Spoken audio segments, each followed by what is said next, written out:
tema interessante que ele traz sobre a influência de um dos mais polêmicos pensadores da atualidade, que é o Olavo de Carvalho. Tá aqui, Zé Paulo. Então, a influência do Olavo de Carvalho junto ao presidente Jair Bolsonaro. Como é que você entende essa aproximação, apesar dele morar nos Estados Unidos, mas lançar os seus fluidos de lá, hein, Pondé? Bom dia. Bom dia, Zé Paulo. Bom dia a todos. Olha, eu acho que primeiro tem um cenário que é o seguinte: um governo como o do Bolsonaro, digamos assim, mais à direita e para alguns à extrema-direita, tem normalmente dificuldade de encontrar nos quadros intelectuais do país referências, já que os quadros intelectuais do país vão, no máximo, a posições de centro-direita e muito à esquerda.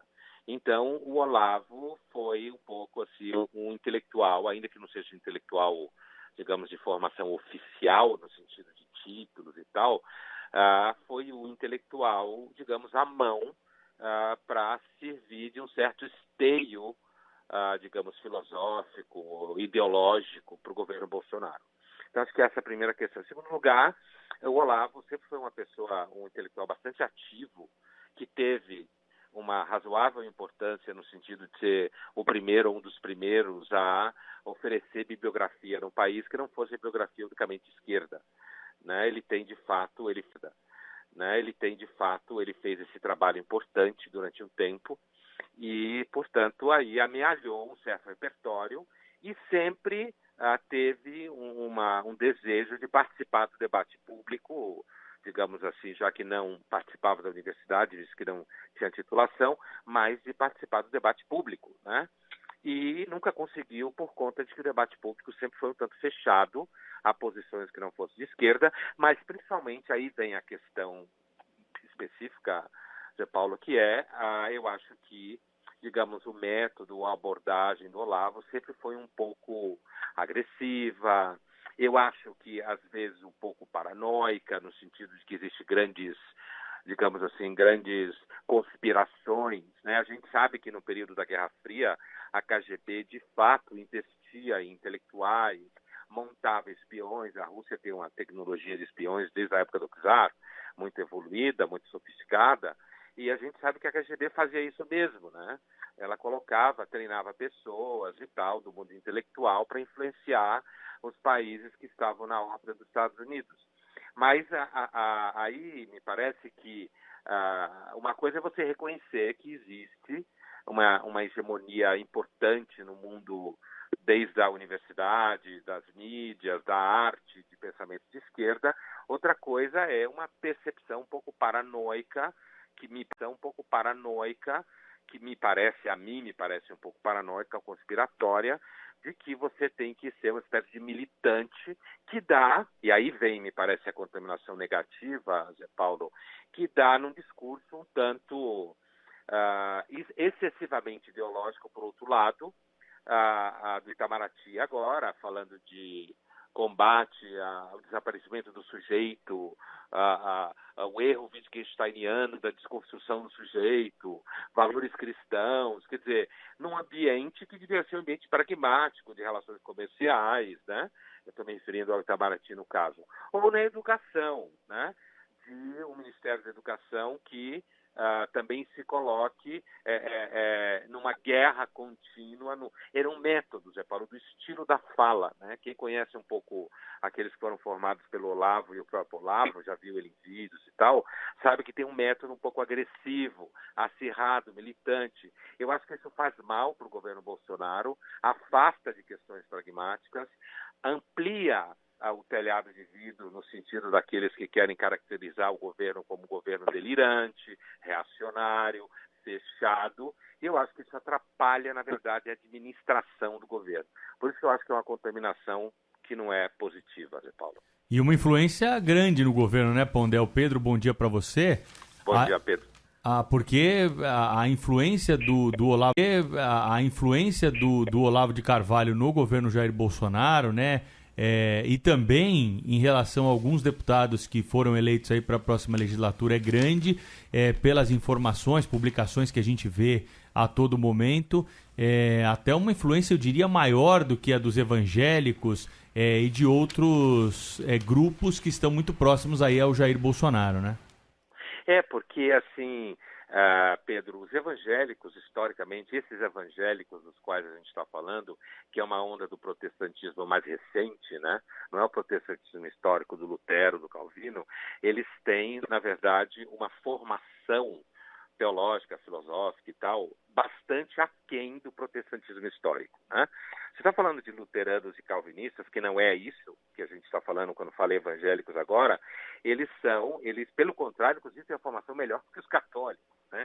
Historicamente, até hoje, você vê um aluno luterano, um aluno calvinista na sala de aula, ele normalmente tem melhor repertório do que os católicos. E não só em religião, né? Por conta do estofo. Não, os evangélicos não têm, grosso modo, claro que tem, não é universal, mas os evangélicos não têm uma visão articulada de mundo. O Olavo de Carvalho tem, né? Ele é um self-made intelectual, né? Mas ele tem uma visão articulada de mundo. E essa visão articulada de mundo pressupõe uma formação quase de guerrilha, né? Militante contra o chamado marxismo cultural, né? É claro que existe uma dominação, uma hegemonia dos aparelhos culturais no país da esquerda desde a ditadura, mas essa ideia de que existe uma articulação governada pelo Soros, pelo metacapitalista Soros e tal, isso acaba se organizando num discurso que tem começo, meio e fim, entendeu? Tem nomes de filósofos, tem uma certa leitura da história da filosofia política do século XX. E aí o Olavo ele tem um curso organizado, que as pessoas vão para lá, estudam, podem fazer curso online à distância. E, de fato, existe, me parece, e eu acho que não é uma boa coisa para o governo Bolsonaro, existe, sim, uma possibilidade de você ter aí deputados que façam esse curso, né? Acho que é isso que você está falando. Que façam esse curso, façam essa formação e acabem ficando de uma forma um tanto militante, agressiva, que no entendimento deles, Pedro, eles estão simplesmente replicando o modelo da militância do PT do outro lado. Então, e esse é um risco que corremos, na sua opinião, trocarmos uma ideologia de esquerda por uma ideologia de direita? Acho que sim, acho que é um risco, e eu diria, como alguém que tem criticado já há muito tempo a hegemonia do PT e da esquerda, como vocês sabem, eu diria que hoje existem duas frentes no plano do pensamento público de combate. Do combate no bom sentido da palavra. Um é fazer com que a esquerda faça a sua autocrítica, que não faz, a esquerda é vaidosa e mentirosa, fazer sua autocrítica, parar de se oferecer como representante da democracia.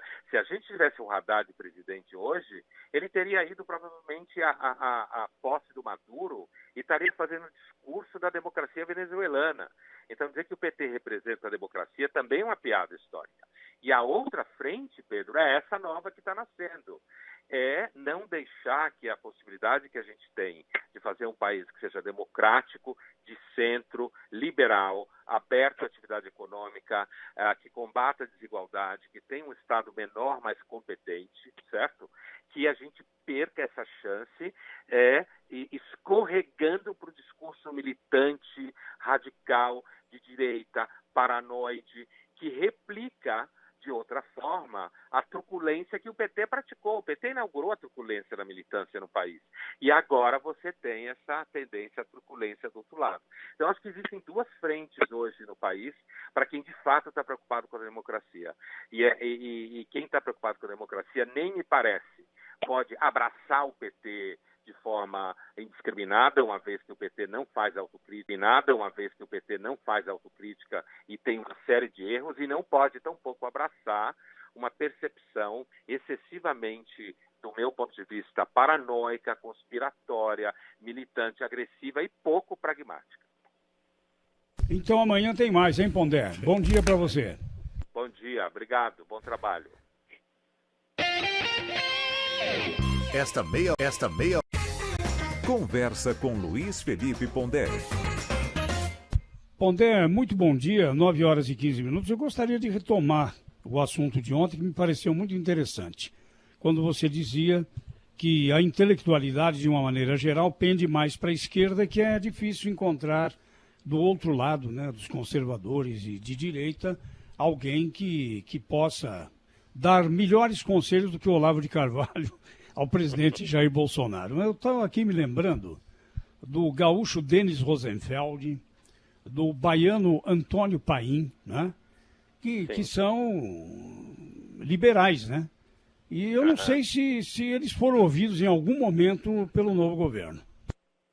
Bom dia, Zé Paulo. Bom dia a todos. Olha, Zé Paulo, eu acho que tem uma questão que é a seguinte.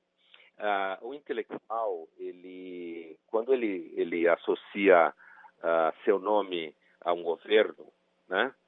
Veja um pouco o que aconteceu com o Renato Janine Ribeiro quando foi ministro da Dilma, né? Um grande filósofo e professor da USP. Quando o intelectual associa o nome dele a um governo, ele corre o risco, como a gente viu muitos durante a Revolução Russa, por exemplo, e artistas, correm o risco de depois ter o seu nome associado desde crimes, quando é o caso da Revolução Comunista Russa, até simplesmente incompetências, certo? Incompetências, certo? Do governo que ele teria se associado. Então, é muito comum os intelectuais resistirem a que ele tenha um nome dele associado ao cargo, entre aspas, de guru ou de conselheiro, certo? De um governo. No caso da esquerda, especificamente, os intelectuais perderam um pouco, assim, eu quase diria, a vergonha de se associar a governos de esquerda, porque a figura do intelectual orgânico, né, descrito inclusive pelo Gramsci e por outros, que é o intelectual que trabalha dentro de um partido, dentro de uma ideologia, para fazer com que essa ideologia se torne hegemônica, e ele mesmo já é parte do processo de hegemonia, que é essa ideia de você fazer uma revolução pela cultura, pelo domínio das mentes, como alguns falam, né? Os intelectuais, como eles têm sido, desde o século XVIII, antes do surgimento da esquerda enquanto tal, muitos têm se visto como uma espécie de clero que vai produzir a redenção do mundo, e acreditam que conhecem as coisas o bastante para guiar toda a multidão de incapazes e ignorantes da face da Terra, tem sido comum, não só no Brasil, né? Isso não é um fenômeno só do Brasil, não.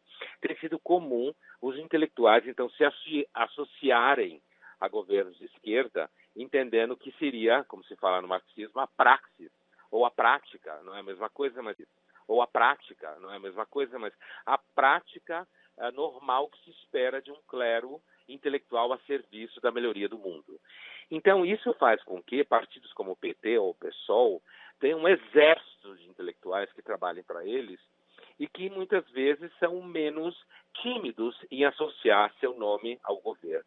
No caso do governo Bolsonaro, quando você fala do Denis Rosenfeld e do Antônio Paim, figuras importantes associadas ao pensamento liberal, você até pode, digamos assim, se associar à vertente liberal do governo, ou de qualquer governo, ou de pensamento filosófico, econômico e político liberal, mas quando se trata de uma vertente de costumes reacionária e um tanto, digamos assim, mais radical, é muito difícil encontrar algum intelectual de carreira de projeção pública envolvido com atividade acadêmica e com pessoas que queira, ou não é nem só que queira, Zé Paulo, que concorde com uma visão um tanto mais conspiratória, um tanto mais agressiva e que abrace certas variáveis claramente, muitas vezes um tanto retrógradas de visão de mundo. Então fica difícil mesmo, e aí no caso do governo Bolsonaro, especificamente, fica difícil porque também existe aquela preocupação de não saber para onde vai. Quem vai vencer no governo Bolsonaro, a vertente liberal ou a vertente reacionária, né? Dentro da fisiologia do processo mecânico do governo. Então, apesar de que existe... isso. Sim. Ninguém quer se comprometer. Então, a questão do comprometimento que eu falava no começo, né, é justamente porque quando uma característica do intelectual público, não só público, mas principalmente intelectual público, é o nome que ele tem enquanto não preso a nenhum partido político ou nenhum grupo de interesse explícito, certo? Então, no momento em que ele se compromete com um governo específico, ele tem o nome dele associado a esse governo e, a partir de então, fica sempre a suspeita de que ele não seria ou não seria capaz ou não estaria em condição de fazer juízos, digamos, minimamente imparciais. Veja, por exemplo, a relação da Marilena Chaui com o PT, com o Lula, como isso acabou atrapalhando ela de alguma forma. Pondé, há estados que a gente julga estar em situação um pouco mais folgada que estados do Nordeste, estão solicitando recursos da União para sair do vermelho. Não é o vermelho da bandeira que Bolsonaro disse que a nossa nunca terá essa cor, não. Agora, os estados que têm dificuldades no Nordeste, não admitem para não pedir a Bolsonaro? Ou a situação deles é mais folgada do que Rio Grande do Sul, Minas, Goiás, Mato Grosso, Rio Grande do Norte e até Roraima? Bom dia, Salomão. Olha, eu não acredito que a situação deles seja evidentemente mais folgada do que estados como o Rio Grande do Sul, que é um estado historicamente rico, né? E que nos últimos tempos tem passado por uma situação bastante de pobreza. Eu acho que antes tem um conflito aí bastante grande entre grande parte da liderança do Nordeste, que virou uma espécie assim, de bunker do PT, né? E outra coisa é o seguinte, que acho que a gente tem que levar em conta. Os estados do Nordeste têm amargado uma pobreza há muito tempo, independente do governo que está no poder. Você não pode dizer que é o PT responsável pela pobreza do Nordeste, né? A pobreza do Nordeste é responsável por o PT ser transformado numa espécie de grande coronel, novo grande coronel do Nordeste. Então, o que eu acho que existe no Nordeste é, entre aspas, um certo costume de sofrimento com a pobreza, que não é a mesma coisa que, por exemplo, existe no Rio Grande do Sul, né? Pondé, e o decreto das armas aí? Tem dado o que falar ainda. O que você está achando dessa história toda, hein? Então, bom dia, Pedro. Assim, veja, a gente teve, outro dia, a gente teve a chance de conversar um pouco sobre isso aqui. Eu, primeiro, acho que está um pouco sobre isso aqui. Primeiro, acho que está muito cedo. A gente não sabe exatamente o que vai acontecer, se de fato isso vai ter algum tipo de impacto no dia a dia. Eu, como grande parte das pessoas no Brasil, tenho uma cultura que não vê com bons olhos a ideia das pessoas saírem armadas na rua, mas eu acho que tem um ponto importante a observar aí, que é o seguinte: eu vejo esse tema das armas também associado ao que tem se chamado de uma guerra cultural, né, no Ocidente. Essa guerra cultural significa um embate entre posições que veem hábitos e costumes de formas distintas. Só a questão o que aconteceu em Porto Alegre, naquela famosa exposição do Queer Museum, no Centro Cultural Santander, certo? Ou o que aconteceu aqui com aquela performance, La Bête, a besta, que a criança colocou a mão num ator que estava, num ator que estava sem roupa. Isso também gerou toda uma polêmica. A exposição sobre história da sexualidade no MASP também. Então, eu acho que é interessante ver desse ponto de vista. Sabe por quê, Pedro? Porque, assim, algum tempo atrás, um brasileiro me contava, ele estava nos Estados Unidos, e ele contou para um grupo que eu estava ouvindo, que quando ele disse nos Estados Unidos que aqui no Brasil a gente era instruído a que quando alguém invade sua casa e tenta roubar a sua casa ou seu carro, que você deveria se submeter e obedecer ao ladrão, que os americanos que o escutavam nos Estados Unidos começaram a rir, né? Começaram a rir e perguntaram: mas como assim você é instruído? Você não pode simplesmente pegar uma arma e se defender? Então, a cultura americana, que desde o período de colônia britânico, Pedro, desde aquela época, inclusive estimulado pelos britânicos para enfrentar os franceses, né, que estavam ali, tanto que ficaram com Quebec, disputando as colônias do norte da América, que foram estimulados a formar o que os americanos chamam de militia, que são as milícias civis, que depois foram a base do exército americano de independência contra os britânicos, né? Os americanos sempre tiveram uma cultura de que todo mundo pode ter uma arma, ser treinado e se preparar para se defender de algum tipo de ameaça, porque o Estado nunca seria capaz de cuidar de todo mundo em hipótese nenhuma, certo? Então existe uma cultura americana, eu vejo essa discussão das armas, Pedro, em grande parte, e uma parte importante dela, a gente perceber que esse movimento que levou o Bolsonaro ao poder é um movimento que tem na base dele digamos assim, uma diferença cultural, ou tenta trazer uma diferença cultural. Nesse caso, a ideia de que o brasileiro deve ser, eu vou usar uma linguagem do mundo corporativo, mais proativo na sua capacidade de se defender, porque o Estado jamais conseguiria se defender, porque o Estado jamais conseguiria se defender, e a ideia de que se você tiver armas e você tiver uma cultura de curso, de treinamento, as pessoas vão se tornar pessoas um pouco mais autônomas e, com isso, farão com que os bandidos pensem 3, 4 vezes antes de atacar qualquer um, porque ele não sabe se ele não vai ter alguém pela frente que está treinado, que tem arma, né? E dentro desse fato, Pedro, é interessante observar a reação de muitas mulheres, né? Muitas mulheres estão vendo essa suposta facilitação, que não é tão fácil assim, tão pouco, de você ter acesso a armas.